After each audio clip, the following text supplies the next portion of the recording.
사랑의 하나님 은혜를 감사합니다. 저희들은 부족하고 연약하지만 저희들을 불러주셔서 아버지 하나님을 찬양하는 도구로 저희들을 삼아주심을 감사를 드립니다.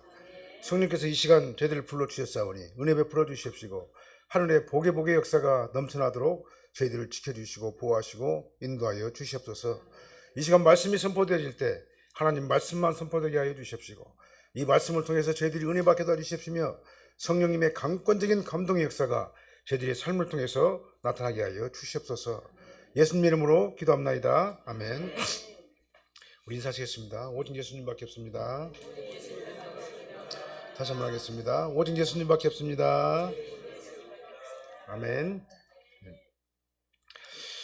네, 우리가 출애굽기를 갖다가 잘 알고 있죠. 일반 성도들은요. 하나님께서 요셉을 현실적으로 불가능한 그런 애굽의 총리가 되게 하셨잖아요. 사실은 요셉이 애굽의 총리가 된다는 것은 굉장히 불가능에 가까운 일이잖아요. 근데 하나님께서는 요셉을 애굽의 총리가 되게 하셨어요. 여러 가지 과정을 통해 가지고 총리가 되게 하셔가지고 하나님의 크신 섭리를 이루어내신 거다 그 말이죠. 그래서 하나님께서는 요셉을 총리가 되게 하시고 애굽에 그 다음에 그 아버지 야곱과 12형제 그 다음에 가족 70명을 고센 땅이라는 곳에 딱 옮겨놓으셨어요. 그리고 옮겨놓고 거기서 정착하게 하시고 거주하게 하셨습니다. 그래서 엄청나게 많은 인원으로 하나님께서 이스라엘 백성들을 번성하게 하셨어요. 그런데 세월은 흐르고 요셉도 죽고 야곱의 12형제도 다 죽고 요셉을 총리로 임명한 왕도 죽고 그 시대 사람들은 다 죽고 그리고 430년이 흘렀어요. 창세기에서 1장 7절 말씀, 출애굽기 1장 7절 말씀 한번 볼까요? 출애굽기 1장 7절. 이스라엘 자손은 생육하고 불어나 번성하고 매우 강하여 온 땅에 가득하게 되었더라. 430년이 지나는 동안에 70명이 약 200만 명으로 불어나게 됐어요. 그래서 단일 민족으로서 순수한 단일 민족으로서 이스라엘 민족을 그렇게 형성시켜 주신 거다 그 말이죠. 그래서 하나님께서는 이스라엘 자손을 생육하고 불어나 번성하고 매우 강하고 온 땅에 가득하게 하셨다고 했잖아요. 다 같은 말이잖아요. 생육하고 그다음 불어나고 번성하고 매우 강하여 온 땅에 가득하게 했더라. 이 같은 말 갖다가 계속해서 반복해가지고 하잖아요. 엄청나게 하나님께서 적극적으로 이 이스라엘의 번성에 적극적으로 개입하셨다 그 말이에요. 그런데 세월이 430년이 흐르다 보니까는 요셉을 알지 못하는 새 왕이 일어났다 그랬습니다. 그래서 애굽에 새로운 왕조가 드러나게 된 거예요. 그래서 새 왕이 일어나가지고 애굽을 다스리게 됐죠. 여기서 새 왕이 일어났다는 말은 뭔 말이냐면은 요셉을 총리로 세운 옛 왕조가 무너지고 요셉과는 아무런 이해관계가 없는 다른 새로운 왕조가 다졌단 말이죠. 이 새 왕조가 고센 땅에서 생육하고 불어나고 번성하고 매우 강하게 된 200만 이스라엘 민족을 보니까 어떻겠습니까? 두렵겠죠. 그래서 감독들을 세워가지고 이스라엘 민족에게 어렵고 힘들고 호된 북노동을 시켰어요. 그 다음에 생활이 고달프게 만들었습니다. 아기를 못 낳게 하려고. 그러더니 생육을 막으려고 그렇게 한 거다 그 말이죠. 창세기 1장, 출애굽기 1장 14절 말씀 한번 볼까요? 그러나 학대를 받을수록 더욱 번성하여 퍼져나가니 애굽 사람이 이스라엘 자손으로 말미암아 근심하였다 그랬어요. 학대를 받으면 받을수록 더욱 번성하여 퍼져나가서 애굽 사람이 이스라엘 자손으로 말미암아 근심하였다. 너무나 많이 불어나니까 근심했다 그 말입니다. 하나님께서 함께 하시니까요. 그들이 학대를 하면 할수록 중노동에 시달리면 시달릴수록 그럴수록 더 분성하게 났다. 성경은 그렇게 말씀하고 있어요. 이게 누가 하는 일이에요?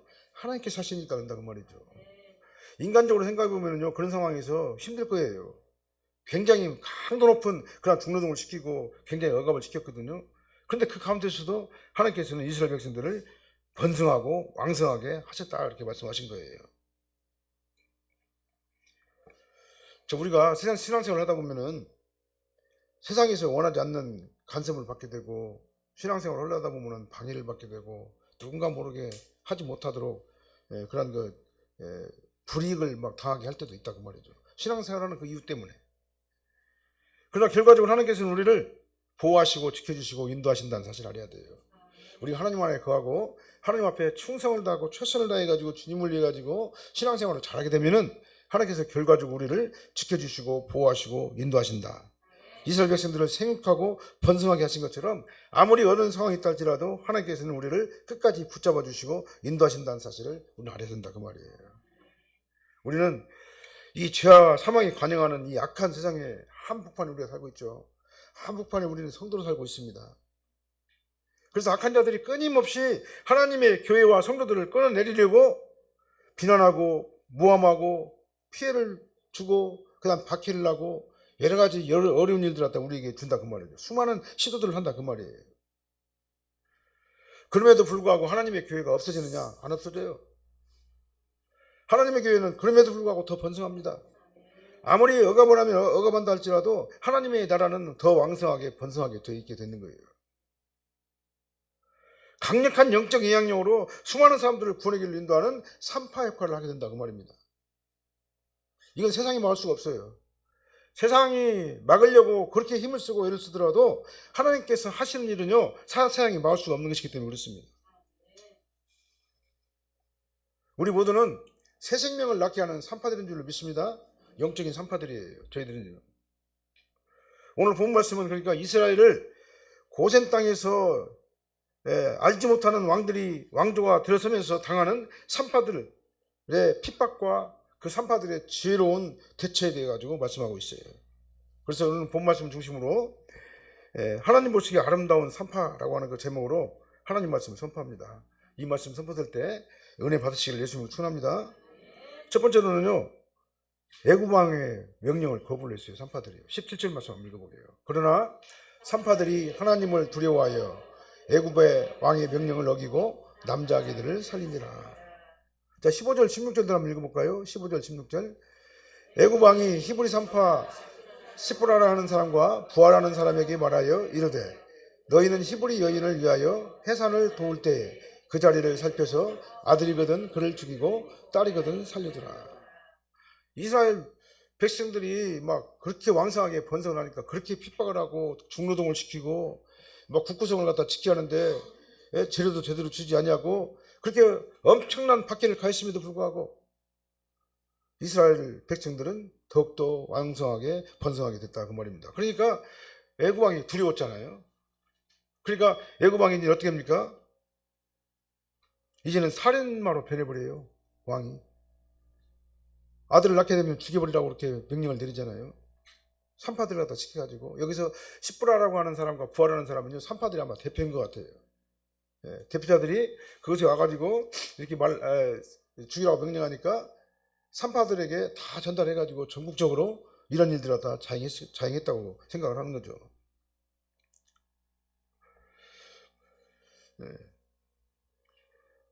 아들이거든 죽이고 딸이거든 살리라. 이거 국가 공권력이요. 사람을 죽이라고 살육을 명령한 거잖아요. 얼마나 무서운 일입니까? 얼마나 잔인한 일이에요. 우리 사람들이 누구를 믿고 사는 거예요? 국가 공권력을 믿고 우리가 살잖아요. 국가 공권력의 보호를 받으면서 우리가 사는데 오늘 이 바로왕을 보게 되니까 애굽에요. 국가 공권력인 그 바로왕이 자기가 이 애굽 사람이 불안해가지고 아들이면 다 죽여버리라고 그렇게 명령을 하잖아요.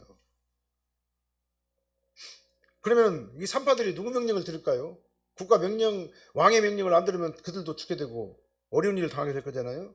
근데 산파들은요 왕의 말을 어겼어요. 듣지 않았습니다. 이게 쉬운 일이 아니죠. 절대 쉬운 일이 아니에요. 산파들은 하나님을 두려워해가지고 애굽 왕의 명령을 어기고 남자아이들을 살렸다. 오늘 본문은 그렇게 말씀하고 있어요. 17절 말씀이에요. 물론 우리는 국가의 지시에 순종을 해야 됩니다. 위로부터 나는 지혜에 위로부터 나는 권세에 순종을 하고 성경은 분명히 말씀하고 있어요. 왜냐하면 위로부터 나온 모든 권세, 모든 국가 권력이나 모든 왕들은 결국은 누가 어디서부터 온 거냐면 하나님께로부터 모든 권세가 오기 때문에 그렇습니다. 그렇기 때문에 우리는요 국가 권세, 공권력에 순종하고 복종을 하는 것이 맞아요. 그래야지만 이 세상 질서가 보편적으로 유지가 되잖아요.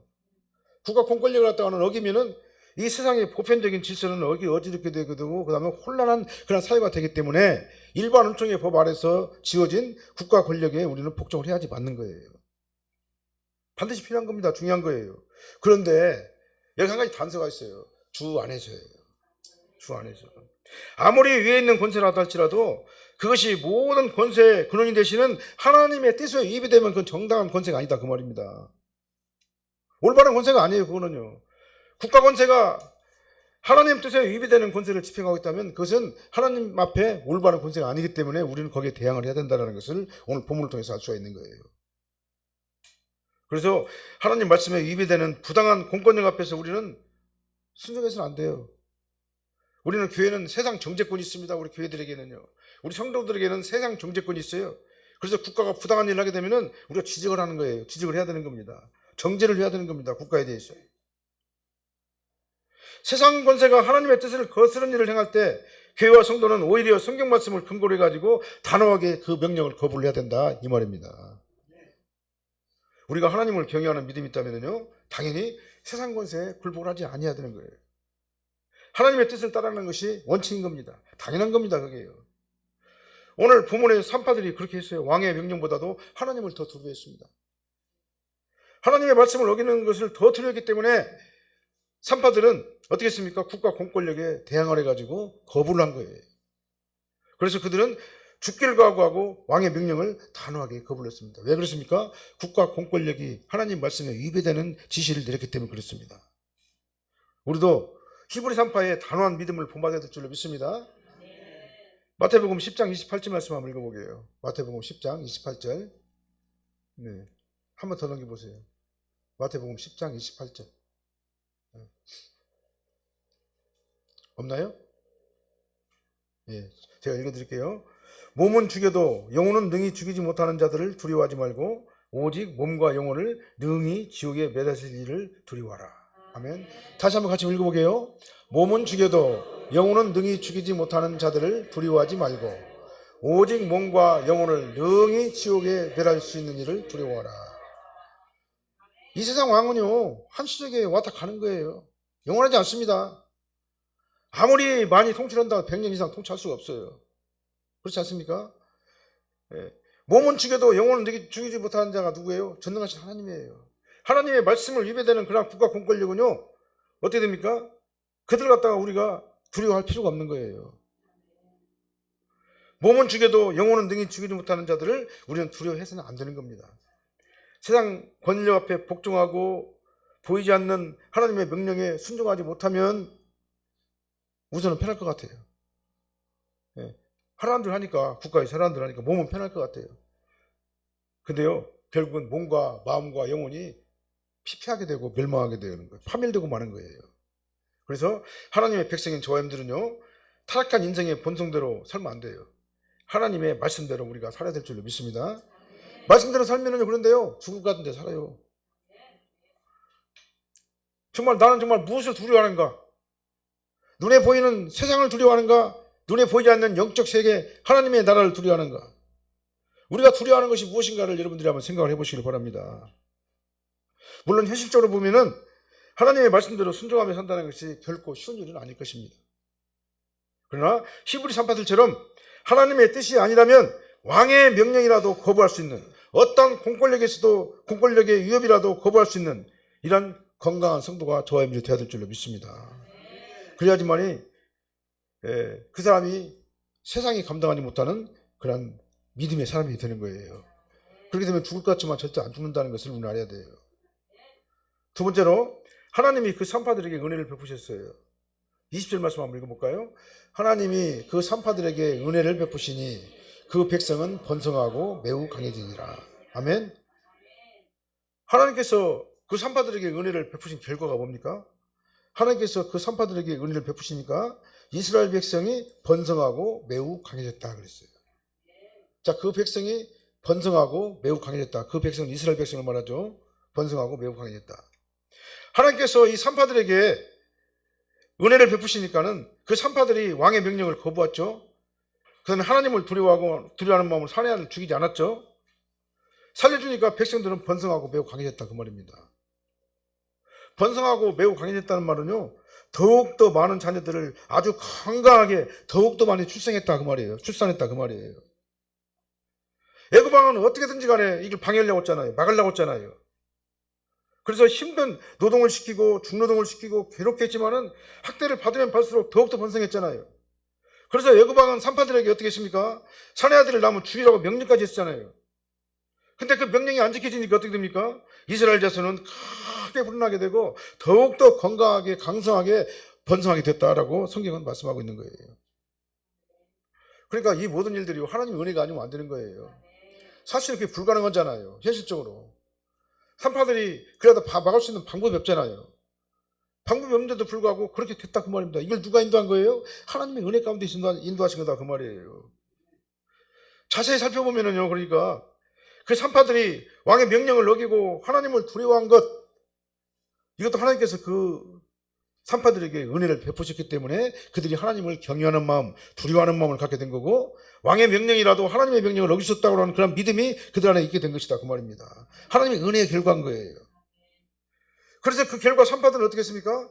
사내 아이들을 살려주는 강력한, 그 다음에 담대한 그러한 그 믿음이 그들에게 있게 된 거예요. 그래서 그 백성은 번성하고 매우 강하게 된 거다 그 말입니다. 모든 것이 다 주님의 은혜예요. 우리가 하나님을 두려워하면요, 그래서 말씀대로 우리가 살려고 하면요, 어떻게 해야 됩니까? 하나님께서 도와주셔야 돼요. 하나님의 은혜가 있어야 돼요. 하나님의 은혜가 반드시 필요합니다. 저와 여러분들이 아무리 날고 기어도 하나님께서 도와주지 않으면요, 우리 살 수가 없어요. 하나님의 은혜를 간절히 구하시길 바랍니다. 네. 하나님의 은혜가 나를 지배하지 않으면요, 우리는 세속적인 삶을 살 수밖에 없어요. 우리 인간은요, 연약하고 부족하기 때문에. 하나님의 은혜가 나를 지배해야지만이 그때부터 비로소 내가 세속적인 삶을 살지 아니하고 하나님 말씀 중심 신본주의 정신으로 우리가 살아가게 된다 그 말이에요. 하나님의 은혜가 아니면 우리는 그때그때마다 현실과 타협할 수밖에 없습니다. 하나님의 은혜가 아니면은 우리는 세상과 타협할 수밖에 없는 거예요. 세상의 논리대로 질질 끌려다니면서 그렇게 살다가 가게 되는 거예요. 그것이 바로 우리 인간들의 부족한 연약한 그런 모습인 겁니다. 그래서 우리는 뭐가 필요합니까? 하나님의 은혜가 절대적으로 필요한 거예요. 이 세속적인 삶이 뭐예요? 세속적인 삶이 예를 들어서 돈을 한번 생각해 볼까요? 물질을요. 돈을 예를 들어서 생각한다면은 하나님의 은혜가 나를 지배하지 않는다면요, 세속적인 어떤 가치관이 나를 지배한다면요, 어떻게 생각해요? 하나님 없이는 살아도 돈 없이는 못 산다. 그렇게 생각을 하게 돼요, 사람들이요. 하나님 은혜 없이는 살아도 돈 없이는 못 산다.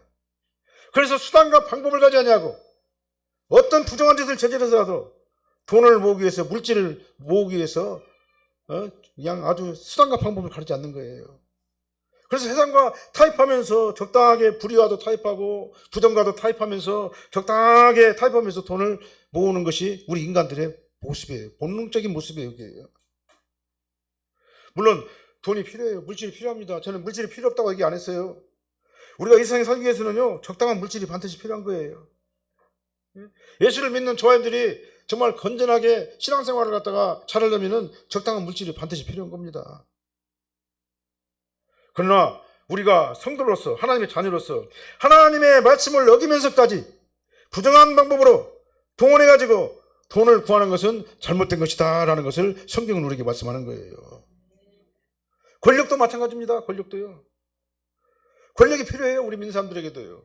필요 없는 게 아니에요. 권력의 도움을 받아야 되는 겁니다. 그 다음 우리도 권력을 가지고 있어야 돼요. 하나님의 은혜가 그를 지배하면은요, 이 권력을 잘못된 방법으로 사용하지 않냐고 말씀대로 권력을 집행하게 되는 거예요. 그래서 국가 지도자가 하나님 말씀에 입각한 국가 지도자가 탄생이 돼야 되는 거예요. 그래야지 그 나라가 편한 겁니다. 말씀을 따라가지 않냐고 자기 마음대로 하는 그런 국가 지도자들은요, 이 공권력을 가지고 아주 독재를 하게 돼 있는 거예요. 명예도 마찬가지입니다. 명예도요. 하나님의 은혜가 그를 지배하게 되면요, 명예를 얻으려고 세상의 부조리와 타협하면서 수단과 방법을 가리지 않고 그렇게 부정을 저지르면서 명예를 얻으려고 하지 않을 거예요.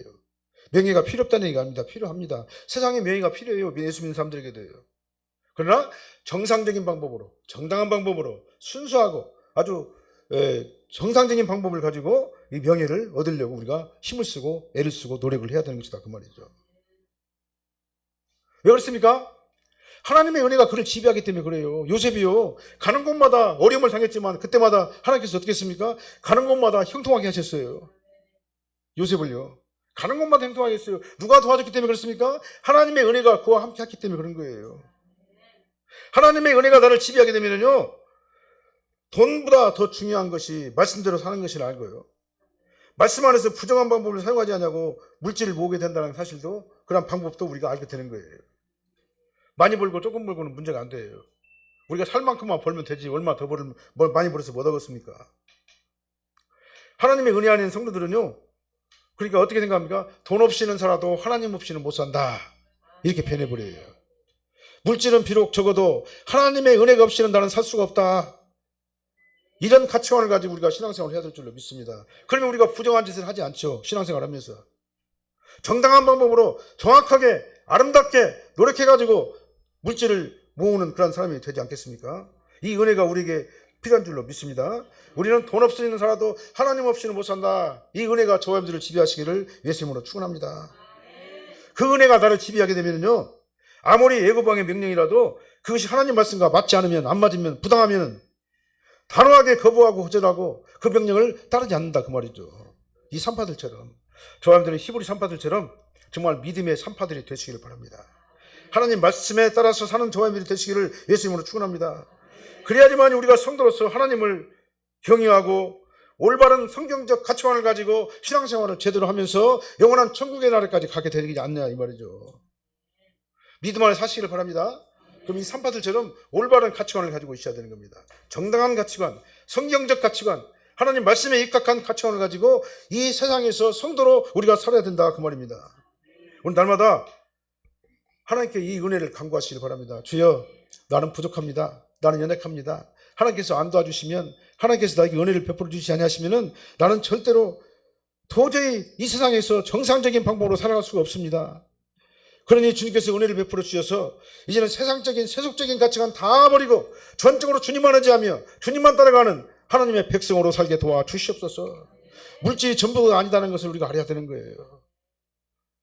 물질은요, 순식간에 사라지기도 하고 우리가 죽으면 다 놓고 가는 것이 물질이에요.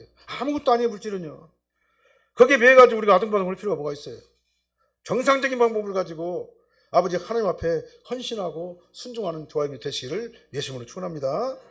세 번째로는요, 하나님께서 그 산파들을, 집안을 흥왕하게 하셨어요. 21절 한번 읽어볼까요? 그 산파들은 하나님을 경외하였으므로 하나님이 그들의 집안을 흥왕하게 하신지라. 아멘. 그들이 하나님의 말씀을 어기니까 죽었어요? 안 죽었어요. 그들은 어떻게 했습니까? 더 그 가정을 흥왕하게 하나님께 만들어 주셨어요. 영혼이 잘 된 것 같이 범사가 잘 되고 강건한 복을 그들에게 줬다, 그 말입니다. 우리가 하나님 말씀대로 살면은요, 안 될 것 같은데 돼요. 손해볼 것 같은데 절대 손해 안 봅니다. 왜 그렇습니까? 하나님께서 그 가정을 형통하게 만들어 주시기 때문에 그러는 거예요. 산파들이 하나님을 경외한 결과가 무엇입니까? 오늘 본문에 보니까 나와 있잖아요. 첫째는 그 산파들이 애굽왕의 명령을 어기고 사마리아 사내 아이들을 살려주었어요. 안 죽였습니다. 그것이 바로 하나님의 은혜예요. 둘째는 그 결과 이스라엘 백성들이 이 산파들 때문에 크게 번성하고 매우 강성하게 된 거예요. 그 다음에 세 번째로는 산파들의 집안에 큰 축복을 내려가지고 아주 흥황하게 하셨어요. 이 산파들이 하나님 앞에 믿음으로 사니까요, 어떻게 합니까? 나도 복 받고 우리나라도 복 받고 내 주변이 다 복을 받게 되는 거예요. 그렇지 않습니까? 네?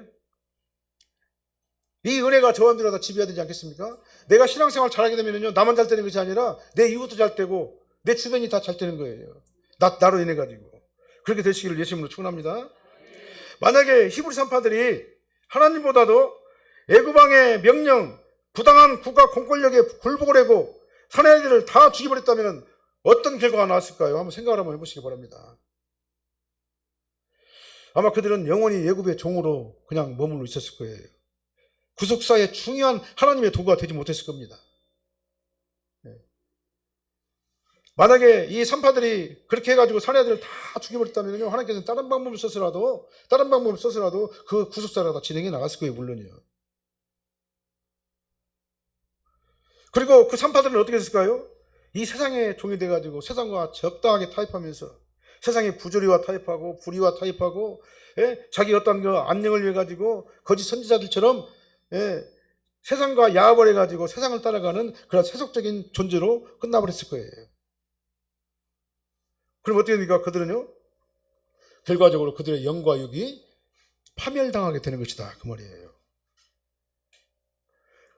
그러나 우리가 하나님을 경외하면요, 하나님을 두려워한다면요, 우리는 세상과 타협하지 않습니다. 말씀대로 순종하는 삶을 살게 되는 거예요. 그러면 안 될 것 같은데 된다. 이것이 성경에서 말하는 하나님의 도우심의 법칙이에요.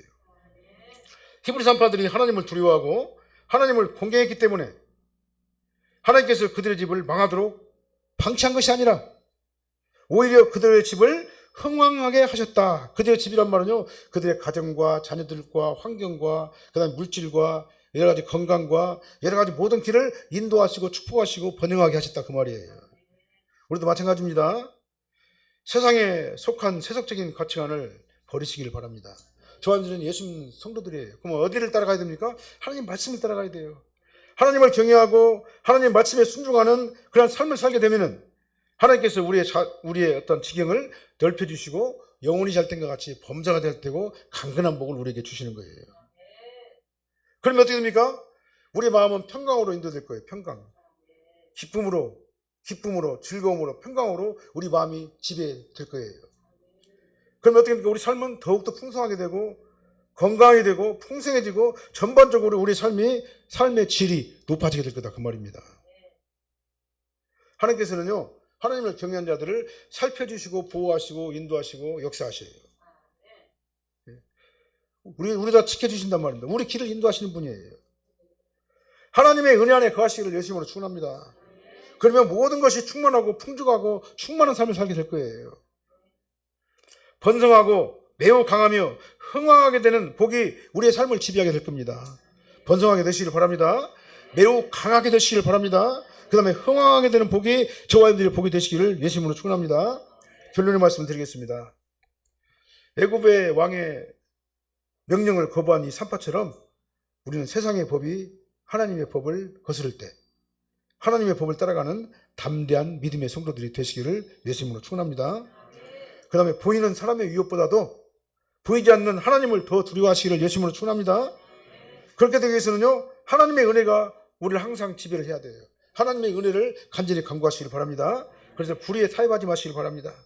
죽기를 각오하고 말씀대로 순종하고 죽을 것 같지만은, 망할 것 같지만 하나님 앞에 순종하시길 바랍니다. 그렇게 되면 죽을 것 같은데 살게 되는 거예요. 흥하게 되는 그런 역사가 있다는 것을 믿으시기를 예수님으로 축원합니다. 그래서 전적으로 하나님만 바라보고 하나님만 따라가는 저와 여러분들 되시길 바랍니다. 그리고 저와 여러분들은요, 우리 사랑교회 믿음의 산파들이 다 되시길 바랍니다. 믿음대로 역사되는 놀라운 축복의 역사가 일어나시길 예수님으로 축원합니다. 기도하시겠습니다. 사랑의 하나님, 은혜를 감사합니다. 우리에게 하나님의 은혜를 허락하시고 예수 그리스도의 영이 나를 지배하게 하심을 감사드립니다. 이제 예수의 영이 나를 지배하게 하셨사오니 하나님 말씀대로 순종하게 도와주십시고 세상과 타협하지 않게 전적으로 주님만 의지하는 아버지의 저희들이 되게 하여 주시옵소서. 저희들은 부족합니다. 연약합니다. 저희들을 홀로 놔두면 저희들은 아버지 하나님의 세상과 타협할 수밖에 없고 세속적인 존재가 될 수밖에 없습니다. 아버지 하나님, 저희들이 은혜를 베풀어 주십시고 성령으로 담대하게 도와주셔서 아버지 하나님만 바라보고 주님만 의지하고 주님을 따라가는 아버지의 건전한 신앙인, 거룩한 신앙인, 구별된 하나님의 자녀들이 저희들이 되게 하여 주시옵소서. 아버지 하나님을 의지하며 주님을 따라갈 때 망할 것 같지만 망하지 않고 안 될 것 같지만 되는 역사가 있다는 사실을 깨닫게 하여 주십시고 전적으로 주님만 의지하고 주님을 따라가는 존귀한 저희들이 되게 하여 주시옵소서. 예수님 이름으로 축복하며 기도합나이다. 아멘.